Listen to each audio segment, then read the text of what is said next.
That's killed it. We made the decision to play Thiago. But Klopp doesn't change the system since Buvac left. You don't want to change from the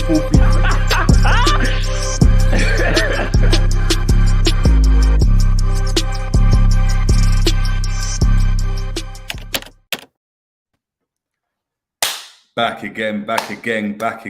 again. Hi, what's going on, people? It's the Jerry James Show. You know what time it is. We've got a special segment this time. Something I like to call the tactics board. It's like my speciality where we delve into, it will be games, tactics. We'll be going back and looking at particular games, managers, how they can improve, all that type of stuff. With me, I've got the main man himself, the TikTok sensation. I like to call, you know what I mean?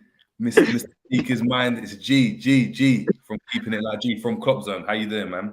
I'm all good, bro, man. I'm all good, bro. Thank you for even bringing me on today, man. I think today's going to be a very, very good chat because, you know, we've been speaking about Klopp and his tactics for a hot minute. So it's going to be good. Man. It's good to have you, man. Obviously, an honor. You've seen what you've been doing with the Klopp Zone and stuff. So it's big up. You're perfect for, obviously, this show and stuff. Obviously, as you can guys see from the title of the video, we're going to be talking about the Buvac conundrum, something I like to call. So, I mean, let's start off with Buvac in general, innit? Was with Klopp since 2001, joined him as assistant manager whilst Klopp was there at Mainz. They were able to obviously oversee European qualification as well as promotion in the 7 years that they were there. Now, this is someone that Klopp's called the brains. So I want everyone to clock onto like what's going on now. So since then, we've then obviously moved to Dortmund. And at Dortmund, like, G, what would you say Klopp's tenure was at Dortmund before coming to Liverpool? How would you describe that kind of period? I feel like, yeah, that period for Klopp was like the birth of him becoming this elite manager that obviously that we see today, kind of thing, where he was able to like honor the skills, the kind of know-how of how to become an elite manager, managing at an elite club, kind of, because obviously Dortmund are a big club, obviously, over there in Germany. So learning that kind of trade and how to actually work within your means as well. I felt like that was where he proper learned the big game, the big talk kind of thing, and where he's able to bring that over to Liverpool. Yeah, and it's a mad thing when you think about it, because it's like Borussia Dortmund, not to be disrespectful, but they're a smaller scale Liverpool in terms of when you look at the parameters in which to work in, the fact that they're essentially a sell to buy club, not necessarily because they want to make the money, but because buy and come and take all their best players. And you saw it with Lewandowski, with Goetze, with Herb Hummels. It happened season in, season out. So yeah, it is pretty fascinating when you look at it, especially like when we're trying to chase the similar type of players, like now with Adeyemi, Haaland, that type of thing. So we saw that. I mean, off camera, you were talking about obviously what Gundogan spoke about. I think that's a nice segue. How did Gundogan, obviously speaking on Buvac now, how did he describe Buvac? Well, obviously Gundogan being a fantastic player now, while he was at Dortmund, he was saying that with Klopp, he is the father figure. So I'm guessing he's the guy who overlooks everything. He's the guy who kind of, you know, you're going to go to anything wrong, etc., etc. But on the training ground, Buvac, his word is law. Anything he says goes. Whatever he says goes. So that kind of gave me the kind of feeling of like, okay, cool. So when we're seeing in the media, you know, like on match days and things like that, Klopp's the one obviously there doing all the talking and things like that. But when we're back at home, as they say, there's rice at home, man. This guy is the guy who's telling you, do you get what I mean? Like how things should actually be run here, to be honest. Yeah, so great. So October 2015, obviously, Klopp's appointment to Liverpool obviously brings along who he calls the brains with him to Melwood. Now, we slowly obviously see the progression of Liverpool. So someone that's, finishing outside of the top four, kind of a mid-table team. We see the progression. We start to go and challenge. You know, we start to win these big games against City, against Chelsea, against Arsenal in particular as well. Now, time competing for top four. They were a solid top four team. Now, fast forward a couple of years from that, and Buvac decides to take a leave. So what's going on with there, innit? Like, me personally, I was confused. I didn't understand what was going on. It's not a normal thing to hear that your assistant manager was to take an absence of leave. At the time, I thought, he must be ill. His grandma must. Yeah, same. I thought he was ill. I fully thought he was ill. You hear that type of stuff all the time. a couple months down the line, later in March, we hear he's not going to be returning.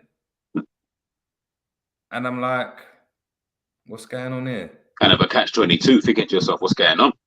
You're seeing there, and then all of a sudden you see obviously the introduction of Pet Linders, and that season ends up with us obviously signing Virgil van Dijk in the January, but also not losing to Real Madrid, obviously with the sorry to be disrespectful, where the dickhead Carrius, isn't it? The dickhead Carrius that obviously just I mean, cemented his position as like the worst keeper in finals history. 100%. Since then, from my perspective, I don't know what you think about it, but we've seen a very stable kind of. There has been progression, of course, and we've improved. I mean, we've improved our players, and of course, the season after we followed up with obviously winning the Champions League and winning the Premier League. So of course, Klopp's been doing something right. Yeah. But to me, I felt a stagnation in terms of tactics, in terms of system. It's very much so. It's my way or the highway. I'm not shifting away from the 4-3-3 and the gang press. And even when we've tried to shift away as of last season, we're unable to do so correctly. And we've seen it in terms of the amount of draws that we've had in the season, and obviously ultimately not achieving our goals and allowing, like we've discussed on the Klopp Zone Red Alert show, with City running away with things. Do you know what I mean? Exactly. So what's your take on the whole situation in regards to tactics? And is Buvac important? I think that's the first question to obviously put out there. Is Buvac important? I think, yeah, I would say yes, he was, because he was able to help Klopp implement a style. Like, he brought in that high tempo football. Klopp had a style, so to speak, obviously when he was at Mainz, and obviously when he's first starting up. But bringing in Buvac was the guy who was able to kind of show you how to use that to your best of abilities, kind of thing. And I felt that when he left, as you said there, rightly so, we got to a point whereby now that the game is very, we only have one style. Even when we switch it, when Klopp would decide to play, I don't know, 4-2-4, whatever the case may be, or he chucks on all of the attackers where he can, it's still the exact same style. And I felt like without Buvac, that's where we've kind of almost, it's like we were going in the right trajectory. We, as you said, we started improving players. We started getting to a point where we're getting better. But then you lose Buvac, and it's almost like, not to say we didn't get better, because obviously we were still winning and, you know, picking up trophies or whatever, but we were just stagnating with the tactics, and it's like you didn't know what to do. It's the same thing. We saw it in the year that we had all those injuries. That's like the perfect year where you just saw exactly what the, not to be too harsh, but like what you saw the coaching staff kind of were like. Do you get what I'm trying to say? We were doing the same things game in, game out. It didn't matter if we were losing 7-2 to Villa or winning or beating Man City or whatever the case may be. We were doing the same things over and over again. And I felt like even last season, as you said, all the draws, those are where the points were lost. We lost by 1 point, remember? That's where the point, like the draws against Brighton, the defeat to West Ham, the defeat to Leicester City. In those games, we just weren't changing the game around. Against Chelsea, you go 2-0 up. We draw 2-2. You're thinking, what's going on? Do you get what I mean? It's like, where are the change in tactics? Where are the look to the bench to say, how do we change this mid-game? And I just felt we've just lacked that. Honestly, man, we've lacked that. Yeah, like to me, for me, Sorry, no. Listen, this space to go on rants and stuff like that, man. I mean, this whole conversation is a rant because essentially we're dissecting why we're not dominating in the way we, as Liverpool fans, think we should, but also why we failed in certain circumstances. Now, for me, I think it's easy to play devil's advocate. You could easily go and say, "Oh, since Buvac left, we've won this and we've won the whole set, and we've got all these players and stuff." Which, on the surface level, I think, yeah, it's easy to go and obviously say that. 100%. But you delve in a bit deeper and you realize, hold on. When we were challenging, we had Dejan Lovren at the back with Sacco at one point, Mignolet in goal. We had Klein at right back. Our left back was Alberto Moreno at the time. Let's not forget that.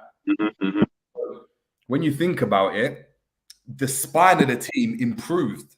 These players that had obviously under Klopp, who still improves players, they improved. But it doesn't mean that the team itself, in my opinion, tactically developed. Yeah. And I think what Buvac done, and I was speaking about this with a lot of people. There was games where we played 3 at the back with Buvac. Lucas Leiva was playing at the back. I saw Emre Can play at the back as a right-sided centre back. These were tactics all adopted, and we were able to go and win. I remember one particular game when Lucas Leiva was playing at the back. I remember the Emre Can overhead kick. Yes, against Watford. Yeah.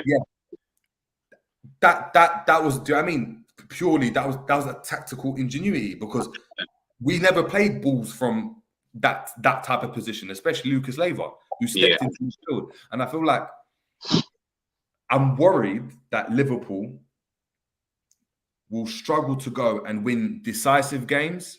And what I mean by that is, against the City, look, any other season we go and dominate, but decisive games. So when we go and need to win this game, we have managed to, but it's through grit.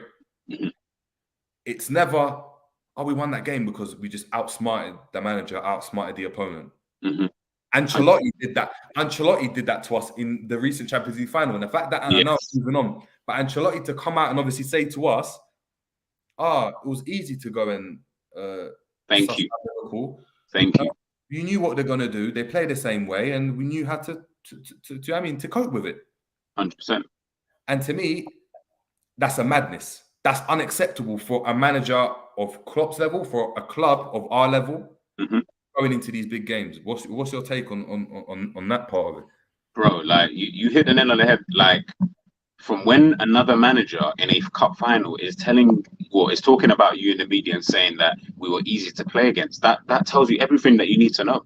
As you just said there, we were playing 3 at the back. Now, I'm not saying that we should go to 3 at the back. I'm like that. That's not where I'm trying to lead this. But that at least showed you, we could still change it up when we need to mid-game. And that was against Watford. It's not like we were playing Manchester City away and we're 2-0 down. No, this is against Watford. And you can see that in the game, or before the game, should I say, they decided that's the tactic that we should play. So it's like, the fact that we can do these things, we were able to do these things, and now you can see we play the same way.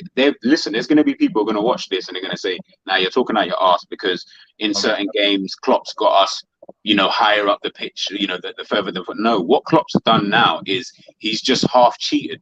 He's realized VAR will catch anything that is offside. It doesn't matter what it is, they'll catch it. So I feel like we are basing our defensive transition, we're basing that on the offside, literally saying it doesn't matter. We've got relatively quick defenders more or less across the board. We've got a goalkeeper who will come out, and to be honest with you, I think that's fine enough though if we can just rely on that. But then that has an impact on moving forward in the game when we need to try and score a goal and things like that, because you're spending, as Pep, I read a quote from Pep Linders today, and he said, in training, they focus on the 30% that they don't have the ball, as opposed to before, they used to focus on the overall, when they're trying to win the ball back, they used to focus on the overall actual play. Now they only focus on 30% in training. So that means the 70% you're not really focusing on, because obviously you're putting your energy into that, do you know what I mean, into that 30. So then you're like, all right, well, the 70 is kind of important, don't you think? Like, do you get what I mean? Like, that's kind of a big number for you to be just leaving out, so much. So you're trying to almost win the game in that 30%, but we're not thinking about the overall picture. And then that comes into when you're trying to change a game, you're not so worried about that anymore. Now it's just about, if we continue to keep focusing on that 30%, we are good enough. And I'm not saying we ain't, because we are, but we are good enough to go and win the game. Bro, come on, man. You're gonna need to change it. You need to change it. Like, I don't know, obviously transfers and stuff like that, but we need something to be able to at least change it mid-game. And at the moment, we ain't doing it, man. We ain't doing it. Yeah, exactly. Let me just run through the comments a bit quickly, because obviously we need to make sure that we're bigging up the G's, them and that. Yeah, come on. Yes, big up yourself. Big up yourself. Appreciate you tuning in, especially. Listen, Wednesdays and Thursdays, I've been speaking to it with a lot of content creators. Everyone's dropping stuff at the same time. Okay, Wednesdays and Thursdays. Catch that window before Love Island and before, do you know what I mean? And before everything else. So the fact that there's 5 of you in here right now, tuning into what we have to say, like, big up, like, much. Yeah, real talk. Big up from the Klopp zone, massive. Oh, big up as well. KZ. Ilyas again saying thank you, Sadio Mane. Yeah. Yeah, that's hit me today. Like that side. Listen, when I saw the video of his just Liverpool put out of Cincy that first sign. Yeah, I watched that earlier on.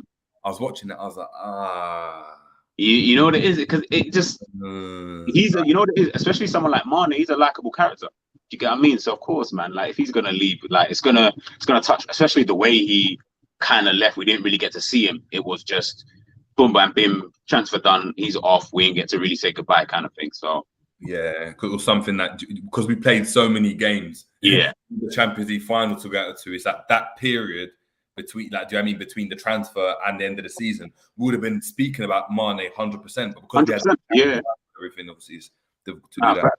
Fair. Big up Roms, and big up Saint LFC TV as well. So big up there. Like, if anyone in the chat, like, make sure to subscribe to that as well. Should be catching the sun. Do you know what it is, yeah? I was gonna say. Listen to this, G. On their channel, they've been running this agenda trying to say I look like Oxlade-Chamberlain. I saw it in the chat last night when in Saints live. Still, that's what I was watching last night. Yeah, so obviously that agenda can't be running because I don't in it. So what I had to sort out was the lighting. I spotted the lighting. You know I don't like that. I'm in it. You know what I'm saying? You know what? I'm gonna back you. I don't feel you look like Ox. I don't feel you look like Ox still. He's not trying it. They're chatting. They're trying to run agendas, isn't it? But it is what it is, man. It is what it is. They'll probably catch it in the replay. So, Klopp zone staying. Obviously, Buvac is the man who knew how to adapt. Klopp is loyal to a perfect philosophy. 100%. Like me personally, the idea of perfect philosophy, it's in the but. Like I put it in the description. It's the madness behind it's the beauty behind the chaos. The brain behind the chaos. And what it is that I've seen it with Klopp, that everything's a bit mad and erratic. And the type of person he is, he's very emotional. So that comes at the players.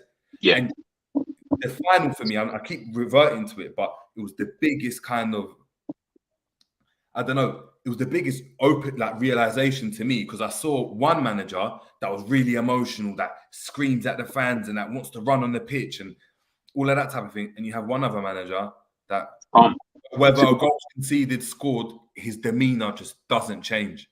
Doesn't change, bro. And that filters through the team, and you can see it. Where it doesn't matter, we're 2-0 down against City, we're gonna come back. 100%. Whereas with us, everything's passion, and I don't want to use the word, but it's like we've become passion merchants and just spirit merchants. It's just damn football on the pitch. Everything's about heart and grit, and do you know what I mean? It's just press and work. And I was talking to Ash about it from Klopp Zone, and we were talking on the coaches with Pep Linders. He's there and he's talking about obviously the Barca game, the comeback, and he's talking about Henderson. And at not one point did he go and say, you know what, tactically we wanted Henderson to do this with the ball. Everything was off the ball, and everything was in regards to, I mean, he's just so great because he's pressing doing this, and it's getting and at first I was watching, I was like, yeah, like I can see where you're trying to tell him to press, but what about what we do with the ball? Exactly. Controlling the ball. Exactly. Everything's this kind of like gong ho type of philosophy. So it's almost like, as you said, it's the aura. He's trying to bring that, just his aura onto the team. As you said, he's bringing on Henderson, not for anything to do with ball playing ability, just pure energy, vibes, like someone to kind of, galvanize the team kind of. And listen, that in itself is a fantastic trait to have and to be able to bring on. Definitely not trying to say bring that out of Liverpool, because that's what makes us Liverpool at the end of the day. But you need to be able to understand mid-game. Ancelotti, as you said, it's actually pissing me off now even thinking about it, because when I'm watching the game, I'm literally talking to one of my boys, and I'm saying to him, look at Ancelotti. Like, you would think this is just a Real Madrid versus Granada. That's what you'd think, just Real Madrid versus Granada, and they're playing in the La Liga, 5 games to go. They won the league already. Benzema might score if they feel like they're up to it. But as you said, you're watching Klopp, and Klopp's supposed to bring that kind of supposable calmness about it, but he's not. But it's also then down to the coaching staff in general, because I'm looking at them as well as him, and I'm saying, guys, can we change it? Is there something we can do? Is there a potential way we can just say, you know what, as we alluded to, maybe we go to 3 at the back in the last half time. Benitez at half time kind of moment. Benitez at half time. He just went and said, "Yeah, you're coming off. Yeah, Didi Hamann, you're coming on." Do you know what I mean? It has to be that, like, that's what I was expecting, bro. I was expecting that Rafa Benitez halftime. Look, guys, all right, you know what, we're gonna change it about blah blah blah. You know what? Even if you didn't change it from the offset, I still expected 20 minutes, 15 minutes to go in the game. You know what? We're gonna switch it up now. Not just throw on this person and we're playing the same way, bro. We haven't been scored in the way that we've been playing. So surely that must tell you that we need to change it. And the thing is, people are going to say that, oh, we're getting at Klopp. As you said before, earlier on in the stream, people are going to be like, oh, but look what we've won with the tactics. And yes, on the surface, as you said, it looks good because we're winning with what we've got. But that's just surely down to pure individual quality half the time. Salah or Mane, or previously, or Diaz doing something, or Henderson galvanizing the team enough to kind of do his thing. Do you get what I'm trying to say? Like, it's too much, man. Too much. And yeah, and hold on that thought, because I want to move on to that after. Just fly through some of these quickly. So Jared, 100%. Linders is a yes man.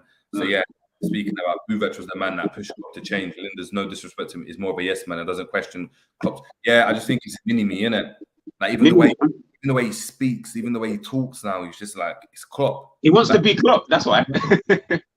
No, but everything about him, you know, even, I don't know, any assistant manager might have, you know what, I've always wanted to go and do this. They have a bit about them where it's like, you know what, I'm going to try to do something else. With him, it's like, he's almost just like, he's wired into Klopp, and the whole backroom stuff, that everything's through Klopp's glasses, through those lenses. Yeah. It's like Klopp's taken off the glasses and gave them to Linders, and Linders is telling him what to do. It's mad to me. You saw it remember when Linders had to manage the team against, was it Chelsea? When Klopp couldn't make it. Yeah. You saw it then. I was like, rah. And that was the first time I'd really seen Linders like talk like to the media and stuff like that properly. And I was like, damn, you are a mini-me. 100%, man, 100%. Yeah, Yildiz is more Dutch school than you can see it, how they only believe in one way to play. The system is their philosophy, which they are willing to die for. We seem to be the same. Yeah, but the mad thing is that the type of philosophy for me, and I will move on to it, but it's not conducive to going and being the top dog and dominating. That Gegenpress works, and we'll go on to it. But that Gegenpress for me works when you're the underdog, when you're on Mainz, when you're a Dortmund. It works. Yes. Because when you're coming up against the big teams, I mean, look, for example, at Dortmund, at the time, Bayern, they had the best players. So, of course, they're going to win those games. Like, 100%. Of course. But in the big games that mattered, so in the finals, in the games against Bayern, a lot of the time they lost. And they lost because, for me anyway, let me not speak. Let me leave it there. Yeah. Big up Jerry and the G. Hey man, make sure everyone's following, subscribing to Rom's page, man. Please. Yeah, 100%, man, 100%. Man like Shawnee, big up. Listen, Shawnee is the info man. When you need any info on Liverpool, he runs to. So big up, Sean, man. Big up, Sean. Yeah, appreciate it, Jared. Hit the like. Fact, Jerry, and it's sad. Any creative / silky midfielder that comes into our current system has their qualities nullified. They're not really able to express themselves, and Pep Linders made it evident. True. Ginny, Keita, Curtis. Yeah. Even Harvey, innit? Harvey started moving. He looked a bit Naby-esque. Do you know what I mean? Yeah, thank you. I thought he looked Naby-esque as well. He looked a bit the same. He tried to do a little 1-2, but it was like, shot. He's not popping a shot. He's trying to, looking a bit mad. Yeah, big up Demo, big up Demo as well. Same faces. What's what I love about this fan base, man. Facts, Jerry. That's why we always play the occasion in the big games. When we don't score or are winning by the 60-minute mark, we get jittery. If you haven't noticed, that's why Klopp's personality blows them away.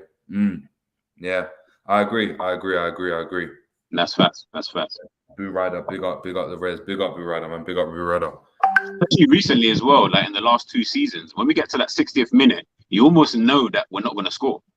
100%. You just know, like you can feel it. Yeah, we ain't scoring. Yeah, it's mad, 100%. And you're looking at it now, and like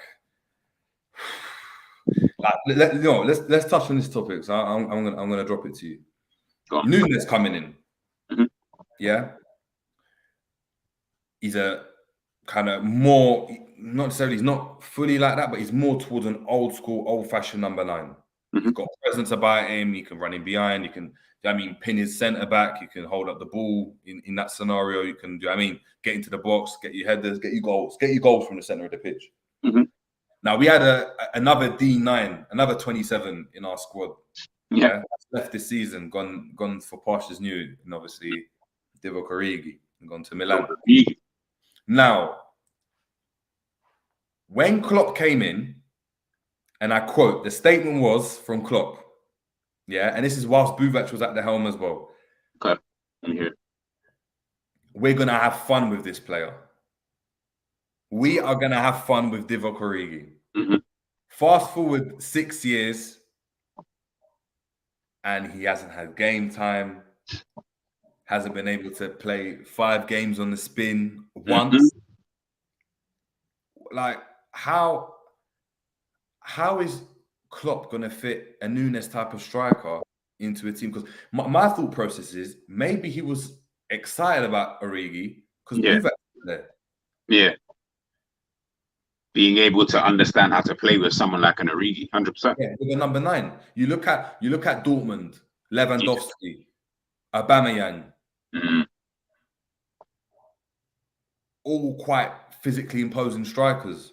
They're number 9s. We come to Liverpool, we have a number 9 in Divock Origi. Proper young, proper raw, but shows his talent. That goal against Bournemouth in the green kit really always springs to my mind. Oh, yes, Jesus, that green kit, oh my Lord. Yeah, that always springs to my mind. Now, we've got our new number 9, our new number 9, I say obviously 27, 2 plus 7 equals 9, so our new number 9. Now, where do we go from here? How does Klopp integrate him into the system? Because me and you had this debate already, obviously off camera, and in our chats and stuff. You're saying that Klopp, you see no evidence that Klopp's going to adapt. No. How do we integrate a Nunes type of striker into this team? Because bear in mind, he's not an Origi replacement as such, because he cost 80 mil. 100%. No, he's not here to replace Origi. How do you integrate that type of player into the team without a Buvac at the helm? Because in my opinion, I think Buvac is the one that enabled us to do that. Honestly, I think the coaching staff this summer have got to look at another way now that we brought him in, because either you do that or they're just going to force Nunes to just play our way, to play the way that Pep and Klopp want them to play. And that's what's kind of worrying me, which is why I was like, with Nunes, I'm not too sure about him. You feel me? Because I don't really know, does he come in? Because I've seen him play obviously off the left, but he plays through the middle 9 times out of 10. That's fine. But then he's a player who likes to drift out to the left. Is that then going to hamper? Does that mean that we just keep the team the way it is? Play your 4-3-3 and have Nunes and Diaz just kind of swap between the two? But for me, that doesn't work.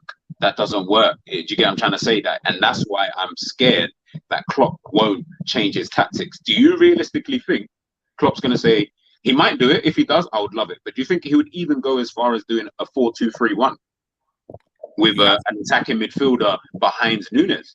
He has to, but who's he going to put there? You're laughing. You're laughing because you know it's true. Who's he going to put there? Because the reality is he's got Henderson, Thiago, Fabinho. On any given day, if they're all fit, they're all playing. So he can't put no one else there unless he drops Henderson, because he ain't going to drop Thiago and Fabinho. So he's going to have to drop Henderson, but he might not want to do that. He can do it in some games. Yeah. But I'm just looking at Klopp and I'm thinking, bro, like, Curtis Jones was a left winger. You turned him into a left central midfielder. Harvey Elliott was a right winger. You turned him into a right central midfielder. I'm scared you're going to get someone like Carvalho and just turn him into a left central midfielder again. And then Nunes, you're just going to keep him up top and just play the same way. That's not going to work, bro. Not all the time. Obviously, it's going to work sometimes, but it's not something that I feel moving forward we should do. We need to be moving into next season with, in my personal opinion, with a bit of a different mindset, because this summer is a little bit, as my friend likes to say, it's a little bit fugazi in the way it's like, I don't really know where we're at, if I'm being totally honest with you. We spoke about Man City, and you said it in the Klopp Zone channel the other day, on Red Alert, about the whole blue moon thing. Bro, I'm fully scared of that. I'm fully scared of that blue moon, because I don't see what we're going to do that's going to change it up. Man City play a pressing type game, but when they get the ball, there's patterns of play. Do you get what I'm trying to say? There's a whole almost tiki-taka movement behind the way that they move the ball. When we get the ball, I feel like we get the ball, everything's so rushed, but because we're trying to move so quickly, everyone's kind of jittery. But because we've got players who have got individual quality, it finishes off nicely. Ball into the box, someone scores. Ball into the box, someone scores. Or ricochet, boom, it's also, I'm like, guys, relax for 2 seconds. Let's pop the ball about a piece. Like, it's true. It's mad when you think about it. Do you know what it's like? It's like, you know, if you went and told. Have you ever been? Now you know what. This is the best analogy. Have you ever been to a goals game? Yeah, a goals match. Where you've come and you're the ballers, yeah, but you come up against people that they might not kick ball, but they're just awkward. Yeah, and everything they do is awkward. And it's like, the brother's not supposed to be pressing me from here. Usually, like at the back, he's not going to press me from here because like I can pop the ball off, but he presses you anyway, and you're like, raw. Yeah. And you get, then he camps you and he tackles you, and then you're like, raw, what's going on? And everything's just chaotic, and all of a sudden you play your game. I feel like that's how we were set up to play. 100. To play that chaos where I've seen us in training a couple of times, and all we're doing is like popping balls in the air, and we're doing head tennis, but trying to get into the. But it's not your usual head tennis that is just like, you know, like an after session thing where it's just like yeah. They're doing this thing where they're transitioning with the ball, but everything's in the air. And they're heading it to each other, and then he catches it. They're playing like this netball type of thing. It's like, what's going on, bro? It comes back to the 30% thing. Patterns of play. Go on, carry on. Sorry. No, not even to interrupt. It's the thing I said about Pep saying about the 30%, that we focus on. That's why it's like that, because the 30% is win the ball back. When you win the ball back, we need to be moving the ball forward. There is no, going backwards. We need to try and win it as quickly as we can, get the ball forward as quick as we can to the attacking players, and then we move from there, kind of thing. It's that 30%. Whereas Buvac, he never focused on a 30, 50, 60. No, he focused on the overall gameplay of what we needed to do. Do you get what I'm trying to say? Which then allowed for us to have different, like we used to play ball, man. Like we actually used to play, even though we didn't have the quality of players, obviously, that we've got now. The way that we used to play, I could at least say, even though it's, a little bit chaotic, so to speak, obviously, when we're trying to get the ball back, but we're still playing nice football. Do you get what I'm saying? Now, I start falling asleep sometimes because it's just so boring what we're doing, the same thing. And then if it doesn't work, we're praying that Thiago can do some type of trick pass, or that Salah can get on the end of something, or Trent Alexander. Like, we are always praying that Trent will just whip the best ball of life. I'm like, guys, against the block, you need to change. Do you know what I mean? It's a Jerry, bro. I'm annoyed, bro. It's annoying, bro. It's too much. I'm bored of it now. I'm bored. I know before a game, I can talk to you and tell you Liverpool are going to pass in 3 ways in the game. Watch what happens, and it will happen. I showed my friend the other day when we played against, he's an Arsenal supporter. I showed him, I said, watch, the ball's going to go from Trent to Henderson, back to Trent to Salah. Salah's going to make a run. It's going to go back to Trent. He's going to play the ball over the top. What happened? That same sequence happened. How can I, sitting at home in my chair, see that, and I've got no idea about tactics in terms of professionally or anything? How does that make sense, bro? How does that make sense? It's a madness. And I think, going back to your question about playing, obviously changing the formation, you've stunned me there, innit? Look, we need to just, sorry, I'm swearing, innit? Sorry for all the kids watching and that. But we need a fucking midfielder, man. Yes. We need a midfielder. We need it like we do, and it needs to be a proper midfielder that is like, he's your number 10. Just like when Dortmund had Götze Royce, and then Royce plays every game until he got injured, and he's the guy. Whoever it is, we need to get a player, because you're right. I can fully see a rotation between Nunes and Diaz with Jota, Yes. and Firmino being the people up top. Everyone thinks, yeah, Nunes is gonna come in, like, and I'm not saying he might. I don't know. Like, I hope he does. But is that what you just said? All I can see is Nunes and Diaz just kind of swapping almost between the two until Klopp finds the right formula, till he gets that click kind of thing. He'll just keep rotating between that, and I'm like, this is not it, bro. You've bought players, like you've got Carvalho. What are you gonna do with him? I don't want to see Carvalho right central, left central midfield. I'm tired of that. I don't want to see him on the wing either, though. That's the thing. I don't want to see him on the wing either. I'm saying put him behind him. Put him behind the striker. Yes. It's mad. Like, I'm thinking about it now as well, just off the cuff. We started playing the false nine as soon as we received an abundance of players, innit? In terms of the false nine. So when we got Salah and we had Coutinho and we had, do you know what I mean? Mane and Salah either side with Firmino in the false nine. That's when Firmino moved to the false nine. Before that, he was the 10. Yes, sometimes he played on the left, but he was in the 10. Who's to say that false nine weren't Buvac's idea? Now Klopp's lost. This is it, bro. Because even Mane playing down the 9, he still played like a false 9. There were so many times he took that first touch, and that first touch got him right next to Fabinho, where he's turning on the 6th bench and trying to out of a ball and then sprint into the box for a Trent cross before Salah touches it back. Now you're speaking facts. You're speaking facts, bro. This is I don't get it. Like, and this is why I'm scared. This is why I'm saying, like I said, I hope when we start the season, I'm gonna watch this video back and I'm gonna be like, yeah, CG, you got shut up because look what happened. They started, we changed up the tactics, we're playing different. I would love that. I would absolutely love that. You've actually worried me more because I was convinced that surely we're gonna change the system. Surely we're going to change the system. Let me go through some of the comments, because I know some people are taking, obviously, the controversy a bit mad, innit? So let's get into it. Let's get into it, please. Come on. So, obviously, man like Sean saying, it mostly seems that when we go to a 4-2-4, 4-2-3-1, or 4-4-2, it never seems to me that it is something that we worked on. It seems like we just to get as many attackers on the pitch. Facts. This is what I'm saying. That's what I'm saying. For me, it's like you said, it's more that rotation that we did last season because we were forced to. We were forced to do it because it's like we had nothing else. Exactly. We had no midfielder, so why not play Bobby in midfield? He's not great there, and we saw it when he played there. He's never been great there. But we don't trust any other players. We don't trust Jones. We don't trust whoever else in midfield. So just slap our attackers on because I trust them a bit more. 100%. That's why we got to play him there.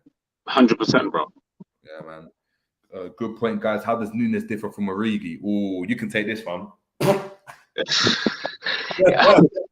All I'm going to say with those two is I feel like it's just more about his presence on the pitch.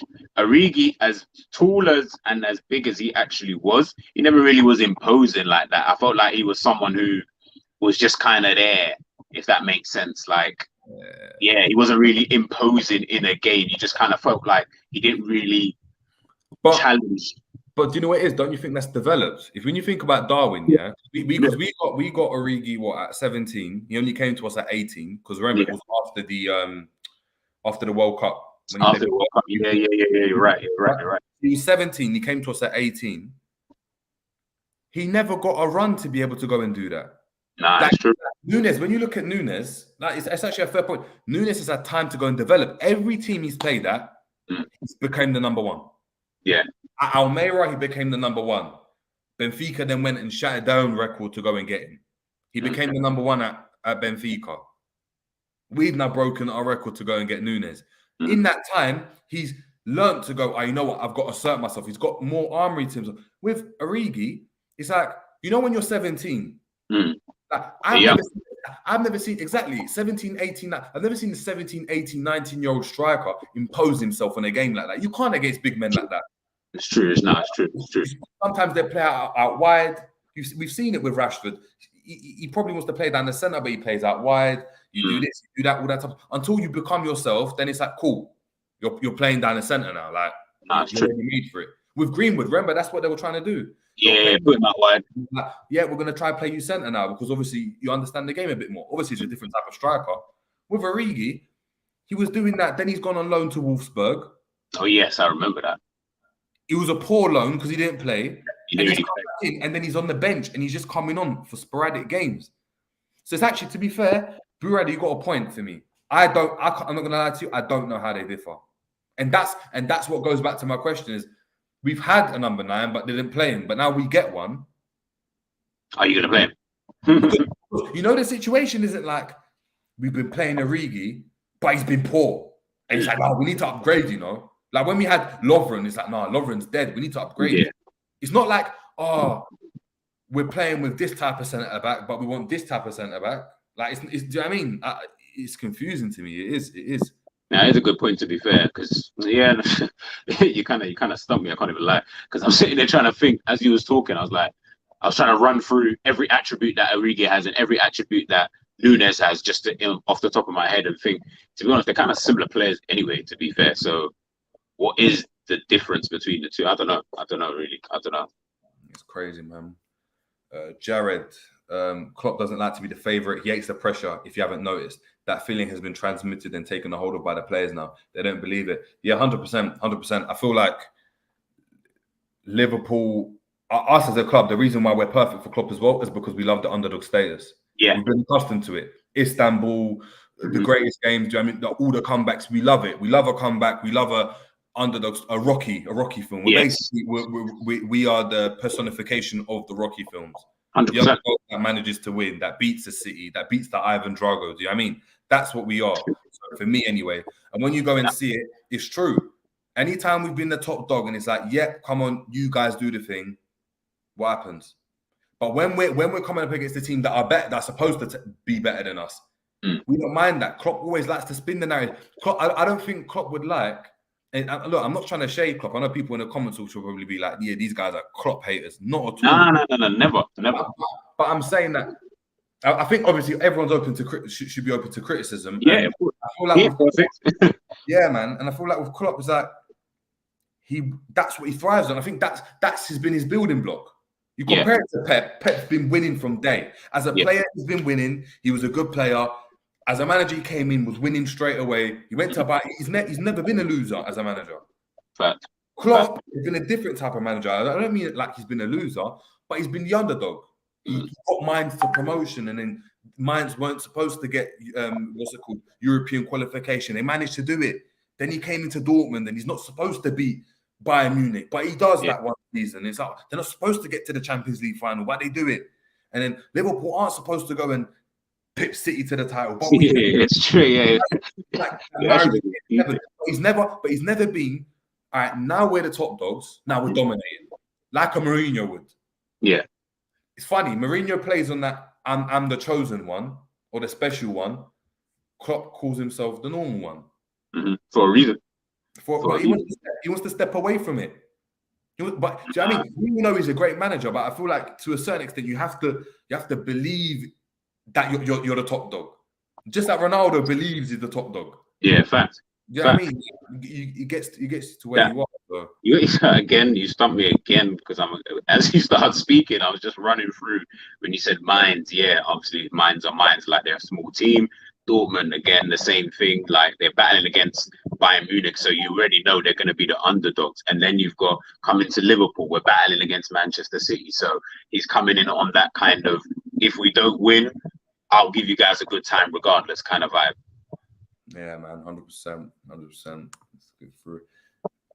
Jared, harsh. We finished 1 point of City.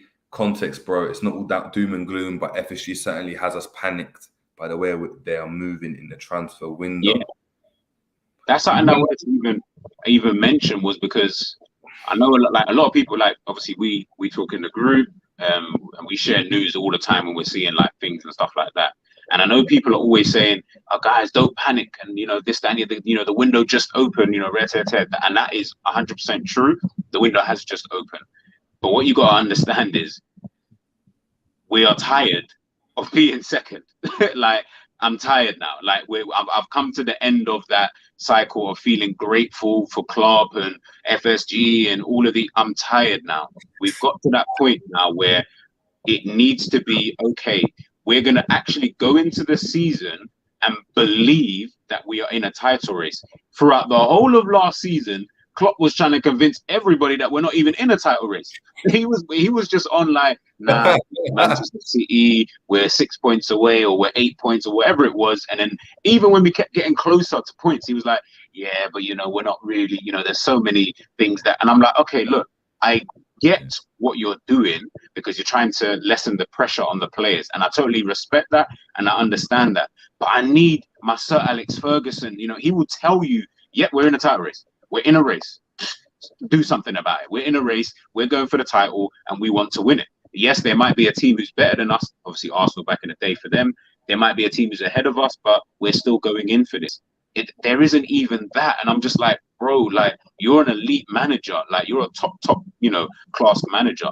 Believe in yourself, bro. Like, do you get what I mean? Believe in yourself and the team, man.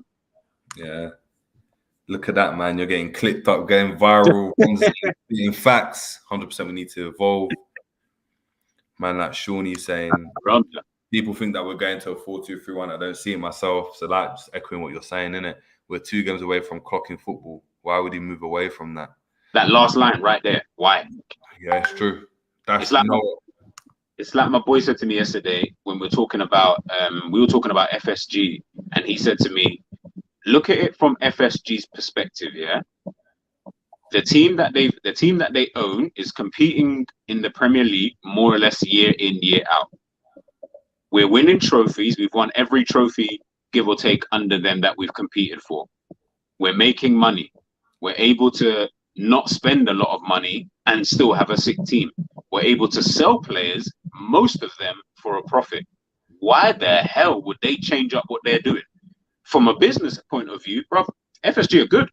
They don't need to do anything more. They don't need to worry about what's going on. If that's going to be the mantra, Klopp, I need you to then pattern up the way that we start doing things down on the football side of things. Because if not, this coming second, like I said, I am tired. I am done. I am not ending next season having this conversation with you, Jerry, again about why Manchester City have won the league. It's not happening. I'm tired of it. I'm tired.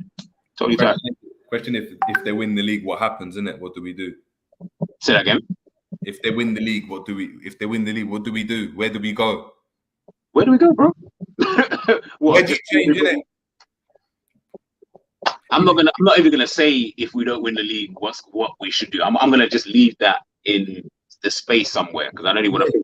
Man in the chat, no, and listen, I'll be making the prints on Coppish on Friday. So, but man on the chat, know about my prediction in it, and I think you do as well. The 5-year plan, the 5-year plan. Yeah, it's not looking good. And not looking. Yeah, good. Boy, I already said it's not looking good. I already said from day.way, like it's not looking promising. Yeah, man. Demo saying we didn't win anything with Buvac. Yeah, that's true. That's true. So you know what? Maybe it was holding us back. Maybe it was. But if you look at the trajectory of the club, it's not like we were stagnant and then Buvac left and then we started shooting up. We were already on an upwards trajectory. Yeah. Because of the players we were acquiring and everything. So you could look at it both ways. So. Demo saying I'm not buying this, not having a pattern of play thing. Hundreds of games we've had different patterns of play. You know what? In the comments, give me an example. I was gonna say, yeah, please. 100%. I'll debate it. So, man like Shawnee, the reason we play 4-3-3 is to avoid being outnumbered and to take control of the midfield. Which of our midfielders can really cover ground in a double pivot? I hear that, but the problem is we control the midfield not through ball though. It's through running around and pressing, and overwhelming teams. Now that 4-3, you could do that with one man. Kante does that for Chelsea. Kante did it for Leicester in a double pivot. What I'm trying to say is, if you're going to play a 4-3-3, you do that to overload the midfield. Yeah. In terms of possession, if you're not using the possession, what's the point? Exactly. But he's right though. Fabinho and Thiago can't cover ground. Naby Keita, Henderson's our most mobile. It's true. Well, think of it, bro. Who even in the statement there that Shawnee's even just said, and I 100% agree. None of our midfielders score.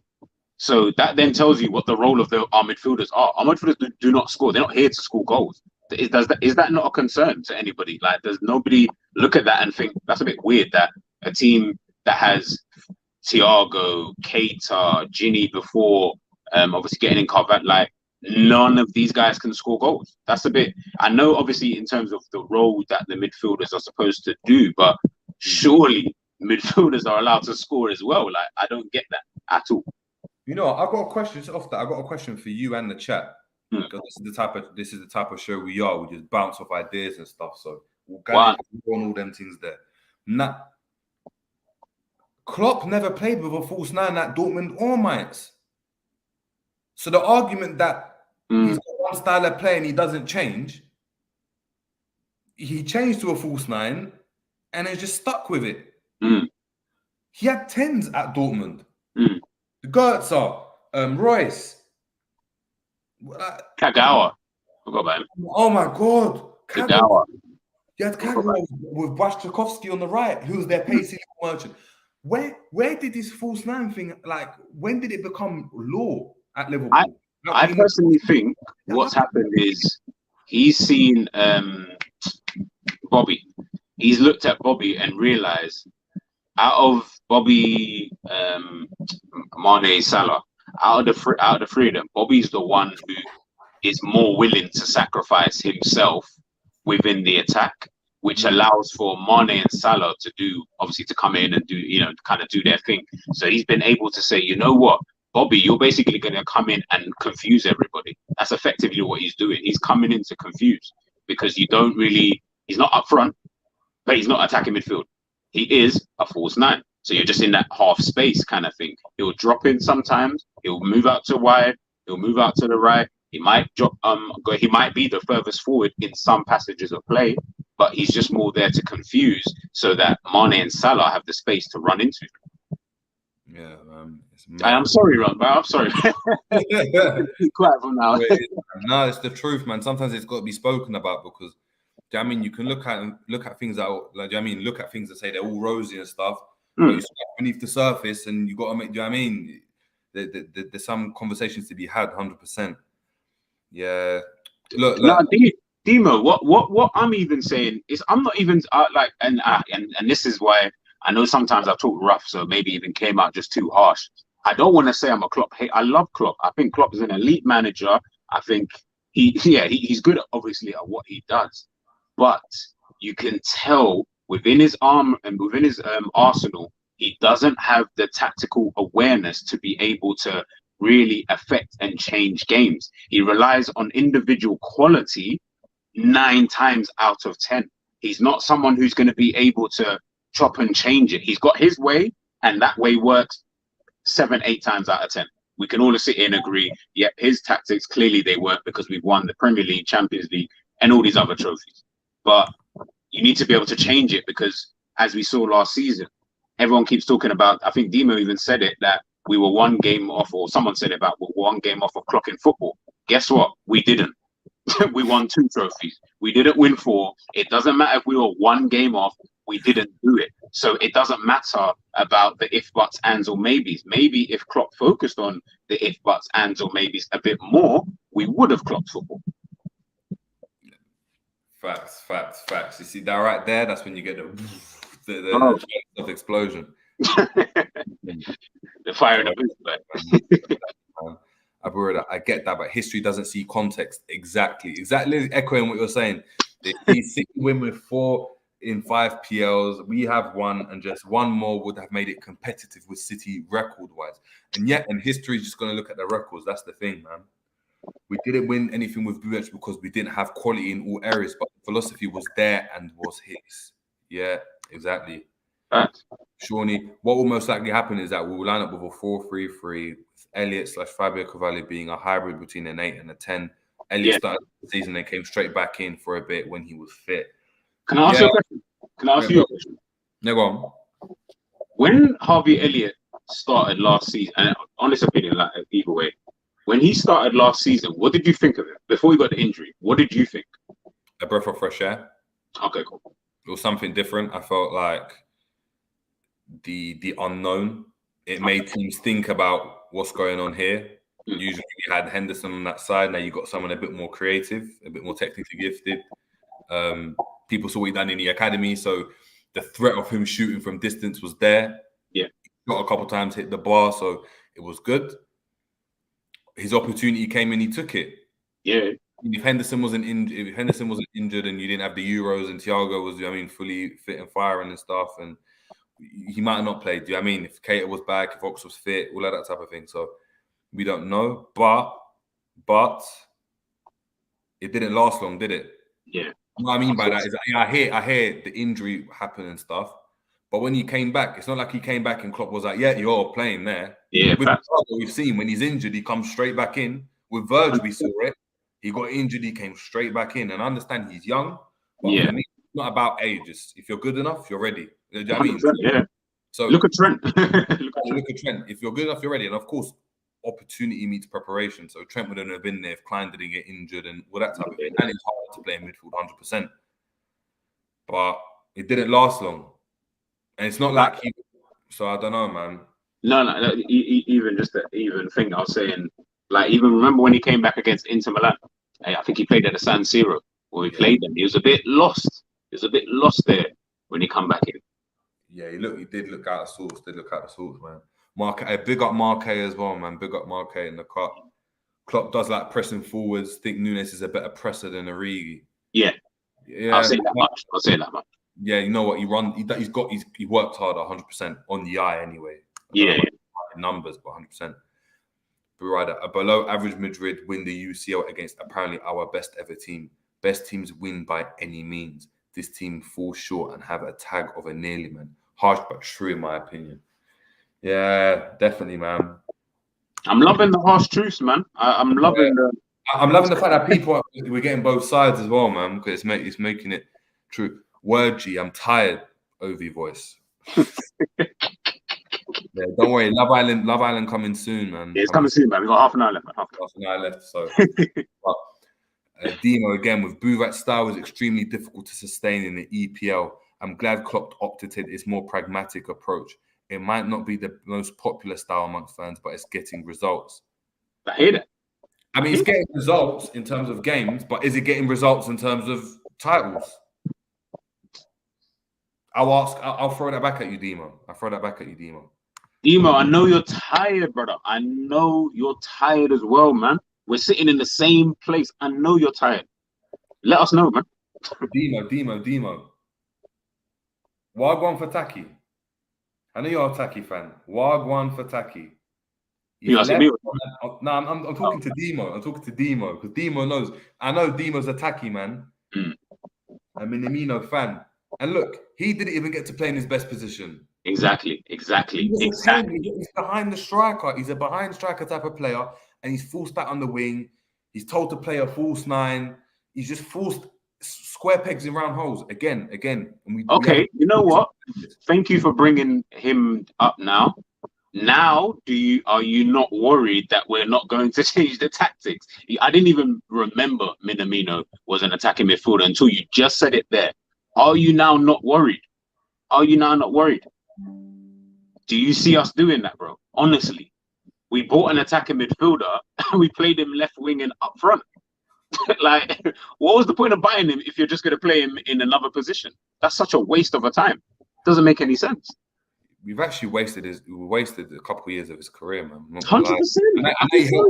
I know he helped out in the FA Cup and all that type of thing, but I think he was better than he was. He was a better player than made out to be. Yeah, 100%. I think you could see. I think technically you could see he was good. He was tidy that whole time. I think in the right system. I think that whole kind of situation was mad. I mean, coming in during COVID, doesn't settle in, doesn't meet his people. I mean, I think that whole situation was mad. But I mean, you know what? I actually feel sorry for him. Actually, when I think about it, it was a mad. He came during COVID. I mean, he doesn't speak the language, innit? His German weren't even great. I mean, that's mad. That's actually mad. Yeah, it's not great, innit? It's like he probably hasn't. He no friends, doesn't chill with. You got that Brazilian cohort. He ain't got no. Do you know what I mean? Yeah, he ain't really got no Japanese like kind of cohort here, like, or even anyone who can even remotely maybe even speak the language as well. Yeah, man. anyway, we got that measly deal for him done, innit? So obviously, good luck to Minamino. Nah, man, I hope he's able to. It was a good fit. Do you know what I mean? It's a little good fit there. Do you know what I mean? One of the top 4 sides. And I just think he'll be able to play again, man. Like, I just want him to be able to show, like, yo, like when he was at Southampton, like, he had that little spell when he first joined, he was doing all right. Do you get what I mean? I was thinking, yeah, Minamino, like, maybe if this Minamino comes back, then we might be able to use him in some way. But then we just weren't utilizing his skills. I'm probably like thinking in my brain about this, you know. You've got me really thinking about this whole tactic stuff now. Proper. Yeah, it's mad. Do you know what it is? It's just, as time goes on, I've always been into tactics. But when I'm looking at it, it does just worry me, innit? More than anything, like more than style of play. I don't care about that stuff. I like tactics. I like outthinking the opposition. I like being 2 steps ahead where it's like, oh, we knew you were going to do that. Yeah. Yeah, no, it's true. We knew you were going to do that. I just want us to be. I liked when Mourinho used to do mad stuff like just play like Luis in centre mid just to disrupt everything. Just to disrupt. Or Zuma, you're playing in there. You got legs in it. You got legs, Zuma, and you're young. So we're gonna play you there, and we're gonna see what you're gonna do about that. We should remember. I think we were talking about like Matic, like put Matic like I don't know defensive midfield one day. I don't know, like Matic played there, so why not? Yeah, man. That's just a silly thought. Obviously, if we didn't have Fabinho or anything, but like, why not play both of them, innit? Imagine playing both of them. Imagine you've got one who can carry the ball in Matic, and then the other one is a ball-winning midfielder. Then you're good to go. Then you can play your number 10. Maybe you could do that. I don't know. I think we need to be a bit more creative. I think we haven't got the money to spend like City do. And of course, they've got the tactics behind them, and I think their style is a bit more conducive to winning a league. Maybe the off game, of course, you can beat them, but I think it's more of course. But yeah, 100%. Yeah, Rom saying Di Madrid, it's not anymore that we've been found out as to why we didn't win the Prem or CL last season. Yeah, exactly. Just picking up what we're saying. So I'll big up Brandon. That's fine, man. That's fine. Yes, listen, the fact that, like I said, there's 7 man in here tuning in, like conversing with us, hitting up the chat, like big, like appreciate it. That's so much love and respect. Come on now, man. Yeah, man. Big up. Always been my facts. Appreciate it, man. Love, man. Word G. And remember, Bobby is naturally a 10, so he's capable of confusing the opposition. Yeah, man. 100. Yeah. Dima saying, found out. Tell me you're joking. We almost won a quad. How have we been found out? Barring one of the greatest ever goalkeeping performances in the Champions League final and the Rodri handball, we would have won. Yeah, no, 100%, but Demo. But what I'm saying is, but we didn't, innit? Thank you. I'm just about to say. Like, I don't care, innit? Like, listen, I don't care how we win it. I really don't care. Mm-hmm. But when we get it done, you get it done, innit? You get it done. And ultimately, we didn't do it. Whether it's because we're not nasty enough or we didn't get enough goals or whatever it might be, we're unable to do it. We haven't. 4 out of 5 it is. If they win the next one, it's 5 out of 6. That blue moon becomes a blue sun. And then that's a 3-peat as well. I don't even want to hear the word 3-peat, man. I don't even want to hear it. I actually don't even want to hear it. Moving like Michael Jordan. Like, it's not acceptable. Bro. It's not acceptable. It's not acceptable, man. It's not acceptable. And the thing is, sorry. Go on. I'm brewing now. No, I was gonna ask Demo, like, bro, okay.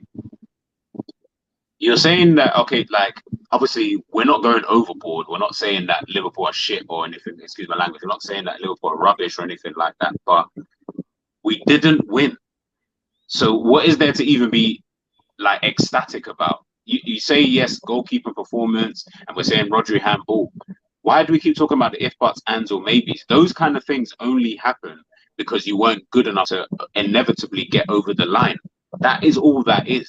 Those things are going to happen. So whether it was a goalkeeping performance, whether it was a disallowed goal or whatever it is, there's going to be something. If you're good enough, you'll win. I don't hear Real Madrid talking about the if, buts, ands, or maybes because they won. They're not talking about that because the if, buts, ands, or maybes worked in their favor. Do you get what I'm trying to say? So we can sit down and say, like everyone used to speak about, we were, 1 millimeter away from lifting the title when we won the Champions League. I'm like, No, we weren't. We were 1 point away from winning the Champions League and from winning the Premier League. And the reason why is because we didn't win the game. Not because of 1 millimeter. It's because we didn't win the game. Simple as. That's it. That's all it boils down to. 100%, man. 100%. But I love you. I love you. Brandon saying apparently we turned down Tillemans, Basuma, and another CM. Oh, fantastic. Fantastic. Fantastic. That is the kind of news, Brandon, that I was dying to hear today, bro. Innit? Do you know how mad that is? It is. I'm not, look, I ain't even the biggest Basuma fan. I'm going to be out there, innit? I feel like I wanted a different type of midfielder. I didn't want another type of just a runner, innit? A runner that could just play. And I don't want to play like that. I wanted, do you know what I mean? More of a controller. Do you know what I mean? A goal scorer, someone that can get you goals from midfield, not necessarily some legs. Do you know what I mean? I wouldn't have been. But the thing is, for 25 mil, Liverpool haven't gone and snuck in and got that. That's what I'm saying, bro. We're letting these players go. We're hearing Bellingham's done for the summer, or we're waiting around. There's been no links at all. Apart from Tchouaméni, there's been no links. Eriksen sitting there on a free, scratching his bum on holiday, and we're not even trying to say, here's a nappy, here's a wipe for you. We'll clean it. Don't worry, bro. We'll bring you in. Said we're trying to give Naby Keita an extension. Come on. We're keeping Oxlade-Chamberlain. Come on. I said it yesterday on Saints channel last night.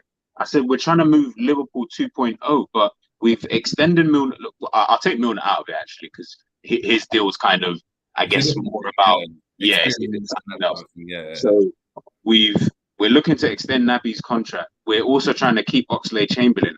Please explain to me why you're trying to keep two players who have shown time and time again that they're not reliable. I don't even get how that even works on a business side of things. How does that work? Like 2.0, this is still 1.5 trying to figure it out, or maybe 1.75 at the moment, because it's not making any sense. Like I said, Eriksen scratching his arse on holiday. Try and grab him. Basuma's gone for 25 mil. All right, maybe you didn't want someone like Basuma. We tried to get Tchouaméni. So if we tried to get Tchouaméni, does that not mean that we don't want anybody now? Or are we just waiting for Bellingham? Listen, Jerry, I'm tired, bro. Listen, do it is. It's one of those ones, isn't it? You know, like a surprise birthday.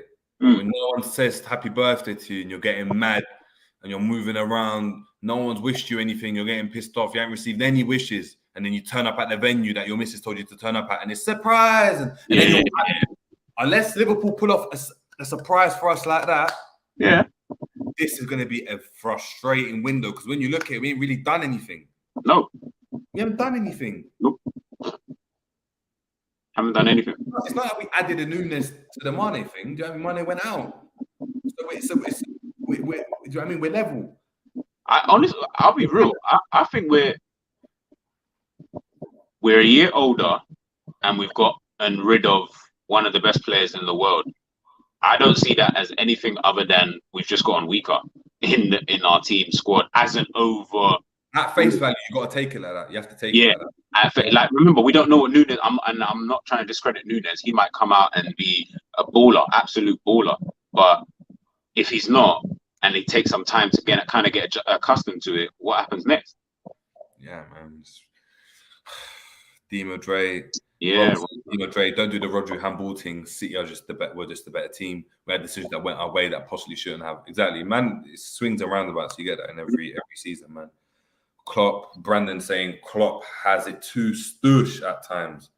Trust. Nothing so blatant.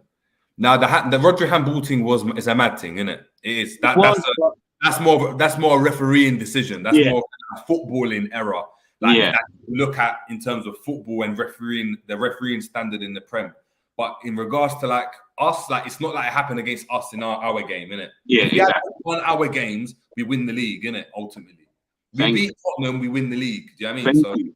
Thank you. If we don't lose to Leicester City, we win the league. Like, if we don't lose to West Ham, we win the league. If we don't draw to Brighton, we win the league. Like, there's bare games I can roust through, and that will tell you that.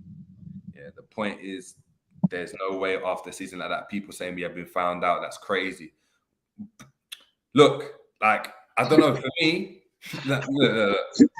It sounded like an angry I'm parent. asking Demo. I feel like we're speaking to Demo now. That's I calm. agree with you, yeah. Alisson, Trent, Matip, Van Dijk, Fab, Hendo, Mo, Bobby, and Mane, yeah? Those players, I'd say, are the best. You could argue they're in the best that we've ever had. Henderson, maybe not technically, but as a captain, he's probably arguably the best. He won everything, yeah? So he's in the conversation. Trent, people say he's the best right back in the world, right? That's what we're screaming. Yeah. Verge, no talk about. Matip's been the best back in the league, yeah? I think he's been underrated. I think he's been solid. I think he's better than Van Dijk this season, just gone. Yeah. Yeah, I can hear that. I can hear that. Alisson's the best goalkeeper. We've got Fabinho, the best DM, yeah? Best skipper. Then we've got the best front three in world football, yeah? That's... Of course, we're going to win games. If we're saying that we've got these best players, of course we're going to win games. Because it's easy. If I'm better than you, I'm just better than you, innit? Exactly. But in the games where the quality now just, do you know what I mean? When you're coming up against the big boys. So against the top four, we drew all 4 games. We didn't beat anyone. We drew against the top 4, sorry. Every game we drew. Every game. And then in the Champions League, what happens? You come up against a Real Madrid side who... I'm sorry, man. That's the worst Madrid side you're going to come up against. Yeah, they were pony. Real Madrid were crap. No way you're trying to tell me that Real Madrid were good. Benzema and Vinny were the only 2 things that I could call of a world-class level. And I wouldn't even put Vinny even there yet. I would say Benzema was. Listen, our team was better. Then that tells you everything. And we still lost. This is our best team, you know. This is the best team that we've ever had. And we're walking away with 2 dead trophies. Come on now, man. They want to hear that. It's mad, and that's why it goes back to my point, is that Benitez wins that final. Yeah, 100%. Wins that final. I'll go as far as to say if we have Buvac, we might win that final because he's cut from that similar cloth. He's got that tactical prowess and that insight. So I don't know, man. I don't know. From saying, obviously, Demo also, bro, it wasn't just a Courtois performance. Ancelotti even came out saying, you know what they're going to do. Exactly, man. You said it. Listen, I knew that Taki thing will get to you, but it's true. Where did Taki play? Taki, where was he? Didn't get a chance. Because he's forced to play out wide. And he knew that it wouldn't make any sense bringing him on. Yeah, it's just wrong. So regardless of what Carlos said, man still dominated the final, but we didn't win. I'd rather have 0% possession and score 2 pens and just allow the team to have, and they don't score and we win the league. Because I didn't listen. In 20 years' time, no one's gonna care about the possession stats. 100%. AC Milan dominated us when we came back. AC Milan dominated us. We don't. Perfect. We talk about getting dominated because we're humble. We don't talk about we were great. We weren't great in that final. We were dead. We got dominated against Tottenham. Tottenham were the better side in the final. 100%. Yeah. Tottenham were blatantly the better side. They were blatantly the better side. We scored. Do you know what I mean? Either side of the game, and in the first couple minutes and the last couple minutes, that's how we won the game. Yeah. And being defensively, I don't mind winning games like that. I don't mind that. I was saying, just to clarify, I love LFC and Klopp, but like with your own kids, you need to know their weakness and make them aware of it so they can do something about it to conquer it and have a better chance to succeed. Facts. But look, you see how we're all talking. See, you've just got Jared there, yeah. Big up Jared. You got Jared there. Apologize. It's like this is what something that I don't understand. It's almost like I can't even say that Klopp's not really, because everybody will always allude back to and say, but we were 1 kick away. We almost completed football. And I'm like, but guys, we didn't.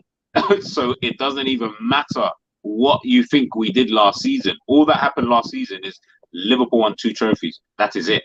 We were runners up in everything else, and that is it. We didn't win the Premier League. We didn't win the Champions League. I don't care if it went to the last game of the season. We didn't win. City are not sitting there saying, oh, that was close. They're sitting there saying, another one. DJ Khaled, like that's what they're on right now. Did you get what I'm trying to say? We're sitting there saying, we're trying to pick the bones and saying, oh, you know what, if this game did this, if this game did that. No, just win the game. Just flipping win the game. 100, man, 100%. Rom's saying, Jerry, this year we actually do have the money, 615 million in revenue. Just like that sinking. Exactly. No, that's what I'm saying. We do, and obviously it's mad. We spent. Obviously, we're selling players, but we spent big on Nunes, isn't it? Yeah. Well, what do you think he's a good player? No, we have spent big, so we're flawed. We're kind of flexing a bit, but I need something extra in it. Do you know what I mean? You've only thrown the jab. I need the right hook now. I need the builder to go boom. You know what I mean? Statement of intent, that type of thing. We need that, man. We need that. Yeah, you're attacking. Gee, that deal was dead, isn't it? 15 years, bro. When he sent it, when I think it was James the Brain, like when he sent it in the Klopp Zone group, I was like, I actually laughed for 2 minutes continuously because I couldn't understand how we have come to this point where we're getting bumped for Mane. Let's be honest, we were getting bumped for Mane. Yeah, we obviously spent however much we spent on Nunes, no problem. We were getting bumped for Calvin Ramsey because Aberdeen were kind of asking more money afterwards. Then we're trying to obviously sort out all of these other kind of like deals. I'm like, hold on, Julian, let's take a minute now. I think maybe we need to speak to Michael, find out the way that he did things, because at the moment, I'm not feeling the way that you're doing the business right now. Because Michael Edwards gets me my 40 million. Michael Edwards gets me my 25 million for Taki. Yeah, none of this, 12.5, but we'll give you in 5 years' time when he becomes a father of 3. Like, what is all of this? It doesn't even make sense, bro. Like, I'm not really. Julian, please speak to Michael. Let him just, give you the playbook because you've lost it a little bit. I'm not really feeling what's going on. Listen, yeah, man. That brother, like that deal, that didn't even get 5 mil a year. 5 million a year. We could even get that deal was bad, man. You might as well just get him on, send him on loan. You'll get a bigger loan fee for this. Exactly. That's a bit mad. Dima, I'm so sorry, man. I'm sorry for your loss. Mark K saying, I don't think Firmino makes a good number 10. His execution has regressed. 100%, Mark. 100%. Yeah. That's why I'm really worried for him, because he can't do the false 9. You can't play 8. What do you think happens with him next season then? The ending of next season. Do you think we renew his deal or? No, he's finished. It's over for him. It's over. I think I can see him going to like Santos or something, man. Okay, fair enough. Yeah, it's true. I think I can't see him. I don't know. He's not that type of player, innit? I can't see him. I don't know, man. Yeah. What's happened to him? That demise is upsetting, man. It's upsetting. Yeah, super upsetting. I like Bobby, Yeah, big up Jerry and G. Yeah, sure do. In the chat, the interaction has been quality. Listen, without you guys, this interaction wouldn't be here. So big up. Look, there's 9 people in the chat now. So like, big up yourselves. Yeah, man. Listen. Yeah, I hear you guys. We didn't do it, and that's fine. I get that, but we can't say we have been found out tactically if we were still up there with goals and chances created. Yeah, I guess it goes back to that perfect philosophy, innit? Yes, you're gonna create chances. You're going to, innit? But yeah, man. Do you know what I'm saying? We still dominated 90% of the games we played. We lost 4 games or whatever it was, bro. We haven't been found out at all. All right, but Demo, if this happens again, what happens? Are you comfortable with that? If this happens for the rest of Klopp's tenure, are you comfortable by knowing that we dominated 90% of games and we only lose 4 games all season, but end up with no Prem or no champs, or 1 Prem in the next 5 years? Is that good enough? That's the question for you, innit? I think me and G, I'm speaking for G, but I think me and G are on the same page when that's not good enough. That's not good enough. Because you don't know when your time's over, man. I'm telling you now. United didn't know when their time was over until it happened right before their eyes. And now look, you've got their CEOs running up. Do you know what I mean? They look sad. It looks super sad on that side. Theo running up to pubs, you know what I mean, and just chatting up to fans. And this is what I'm saying. Like, when I'm Yes. looking at United, I'm like, right, I know how you feel right now because I've been in this position where you don't even want to watch Match of the Day no more. You like, you don't even want to.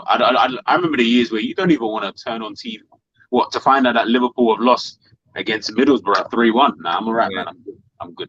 I used to watch there just to listen. When we signed Charlie, I'll let you guys in for a bit of, do you know what I mean, insight.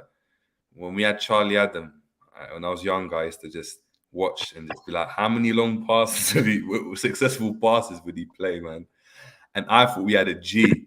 I remember one game was like every long pass was overhit. Every long, and I was like, oh my bro, gosh. Charlie, listen to the name that you're bringing up, bro. Charlie Adam. We bought the guy from Blackpool, you know. Blackpool, oh my lord. Like, that tells you where we were heading in our direction of just trying to move forward and stuff like that, boy. That's like I don't know, United getting Tom Cairney from Fulham. Or like Aaron Moy. Yeah, oh, yeah. See, them kind of level players, like Liverpool, you know. Liverpool, like big Jovanovic, Paul Konchesky, Voronin. These are the type of players that you were trying to get for us to do what? I don't even understand what that was about. Yeah, man, it's a madness. Hold on, Demo. Jared saying to Demo, we are a very good team. No one argues that point, but relative to City and Real Madrid in the USCL, we are pointing out the fine manager takes to win the big trophy serially. I think that's the crucial word in there. Yeah. That's the crucial adjective, serially, because we've won the big trophies, but we want to take the next step now. It's not like we're competing to get there. Like this would have been enough 5-10 years ago. Do you know what I mean? But now that we're here, we're trying to dominate. We're trying to establish kind of a dynasty, and we're not doing that at the moment. That's why we're having this conversation anyway. Ron saying, G and Jerry, it's well documented, and I've said it on a lot of channels. We love Klopp. He's our father, but he can be a genius with no common sense. Facts. Listen, that's going to be I need that for my veins. That's the tattoo. Yeah, real talk. He's the genius with no common sense, 100%. Real talk. Yeah, Roms again to UG saying, word. Oh, thank you, Roms. Patronizing. Thank you. It is patronizing, bro. I thought I didn't want to say anything, but bro, he's taking the piss. This guy will be like, yeah, Liverpool, you know, they make us better. They are so annoying. They are pain in the ass with this, with that. I'm like, bro, the guy is taking the piss out of us, and we're just there like, yeah, we just love being here, man. You know, this is fantastic. I can't wait to just sit at the table with Manchester City. Forget 2 seasons ago, man put on the waterworks after winning the league and said, we're gonna replace him. And then look, man replaced him up. Man replaced him up. Taking the piss. Sorry. Taking the piss, bro. It's a vial. It's a big vial. It is a big vial, bro. Oh my days. Like, don't you look deep in like when the way Pep talks about us, and it's like Klopp's just kind of, not to say he's not on it or anything, but it's like he's just kind of like, yeah, man, you know, it's okay, man. You know, we're underdogs, Manchester City, you know, what they can do over there. And, you know, we are this team. We have passion, we have love, we have this, we have that. I'm like, I hear what you're saying, Klopp, but guess what? See, all that passion and love, as women will tell you, that can only take you so far. I kind of need you to be able to practically do something to keep this relationship going in a healthy manner. I'll tell you that much. 100%, man. 100%, man. Boy. All right, we've got 5 minutes left, man. 5 minutes left. You know what to do. If you're new in the chat, subscribe, like on your way in, like on your way out, share with a friend. Make sure, do you know what I mean? After it's all said and done, this is obviously going to be up on the stream. So rerun that, watch the replay. We get it. There's loads of other streams, but I appreciate you taking your time out. Guys, we're getting Jerry to 1,000 subs. I already said it. Boom, I've said it out loud. Now we're getting Jerry to 1,000 subs. So I need everybody to share this with your Marge. I need to share it with your Marge's friends, with your dad, with your dad's friends, your dad's work friends. You just tell them to hit that subscribe, bro. We're getting everybody to 1,000 subs. Saints chat, everyone. I want to listen. The growth within like a couple of weeks already has been crazy. It's been crazy. I've seen it. It's coming. It's coming. Big up, man. Phoenix, big up Phoenix in the cut as well, saying The failure to acknowledge our limitations and focus completely on the positives is a form of gaslighting, in my opinion. Placing second twice by a margin of a point cannot be blamed on Man City. Great show, by the way. I big up Phoenix, man. Big up. Like, we like 100% will be more content load, and we're looking to do like 3 a week minimum. So you're gonna get the tactics board, you're gonna get, I mean, the usual shows, and you've got to get transfers as well. So 100%. And if you want any ideas in terms of what you guys want to do, just run that up in the comments as well, or DM me, message me on Twitter, and all that type of thing as well. So big up. Demo saying, I'm definitely not comfortable if it keeps happening, but we want everything under Klopp now. Let's see what the season holds. Yeah, we have. But I'm talking about dominating. I think that's what I'm trying to say. I want to dominate in it. I don't want to just win a couple, and you know what I mean, I don't want to do that. I want to dominate, because Arsenal have won FA Cup upon FA Cup upon FA Cup, but no one cares about that because they haven't dominated. When you look back about their most successful season, it's under Arsenal when they won. Do you know what I mean? Yeah. 3 or 4 in 5 years. And then you look at City or United or Chelsea. Each of these teams that we're talking about have dominated for a certain period. We're the only club that have been arguably better than these teams. And that's where the frustration's coming from, is that on paper, the manager, where we are as a club, how we run, we're better than these teams, but we're unable to dominate. And I think that's what we're trying to do, man. I think all of them have done it. Don't quote me on Arsenal, but I'm sure all of the teams that you just named have done it back-to-back before. Man said the Pepsi man. Yeah, that made me crease, man. Max Adam, you know. You're dumb, you know. That's a slump. That's a dump, that career, man. Sorry to people from Blackpool, man. Hey, big up Blackpool, man. Big up. Hitler, like, drop and sub if you haven't. These guys putting themselves out there and going against the grain and being honest, 100%, man. But we're not even doing it for views. Just being honest. That's the thing. That's the main thing. Being honest, like just giving our opinion. Dima saying 1K loading. I told you. You know what? Now every single show, I'm coming on the show in the comments, and it's a 1K loading. We're getting Jerry to 1K. I'm not hearing anything else. Guys, appreciate it. Listen, but I'm telling you now, honestly, even if I don't get to that 1K, and we're gonna get there. But guys, this not 8 people that are watching, that's all I need to go and, do you know what I mean, for the veins, for everything, all of that. And that's all we need, because if the conversation's there, if we can converse, we can chop it up. That's all we need, man. That's all we need. We don't need to be that. It's about the tight-knit community, man. So yeah, 100%. That's why every comment's being read out, man. Every comment. Yeah, Demo saying it's fair to want to dominate, but doing that with a City team in the league is asking a lot in my eyes. 100%, no, but 100%. But we're just settling for nothing, then, innit? We're just settling for nothing. That's the last thing. And then the last comment from Jared, he's saying we don't want to be Klopp to remember that Wenger 2.0, 100%, and that's why I feel like tactically. I think last question just to ask before we exit. Yeah, important. I'm gonna go ahead and obviously just run that up, make sure that there and that. Can Klopp's current tactics take us to that next level? Then can we get to that next level? Can we be that dynasty? Can we dominate? My honest opinion is no. I don't see a domination. I think we'll stay exactly where we are right now, which is always be competing, and we might pick up another Premier League, one more before he leaves. That's about it. I can't see us really dominating. Not at the moment. I don't see that. I don't see us dominating at all. Don't see it, bro. We won the Premier League, didn't do anything to try and enhance that. We obviously won the Champions League. Obviously, we brought in a couple players, won the Premier League. Since then, we've done really nothing for me that tells me we're trying to push on. We're doing everything we possibly can to compete. Now, that's cool, but I'm tired. Like I said, if we finish the season second, listen, I'm going to be one grumpy guy. I promise you. Well, we heard it here, man. We heard it here. We've chopped it up. I have to do the 1 hour 30. Obviously, just before Love Island, you guys can get your kick. I know, obviously, you guys are rushing off to do that. So, obviously, big up everyone in the chat. Big up everyone in the chat that's obviously commenting. Demo, obviously, Ravi, big up as well for coming in. 100%. Last one before we run up. How do we stop letting teams back in when we go 1-2 and up? Listen, catch the show. We've been chopping that up. Tactics, get that on the replay. Tactics. Anyway, before we head out, G, where can the man then find you? How can people get more of your content? Do you know what I mean? If I'm someone new, where do I find you? Where do I find this gem?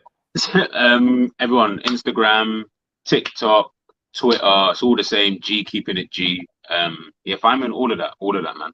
And you'll find me on. I'm coming back. He don't know, but Jerry, I'm coming back on this show. So find me again on the Jerry James show. Find me anywhere, anything Liverpool related, but I'm gonna be at.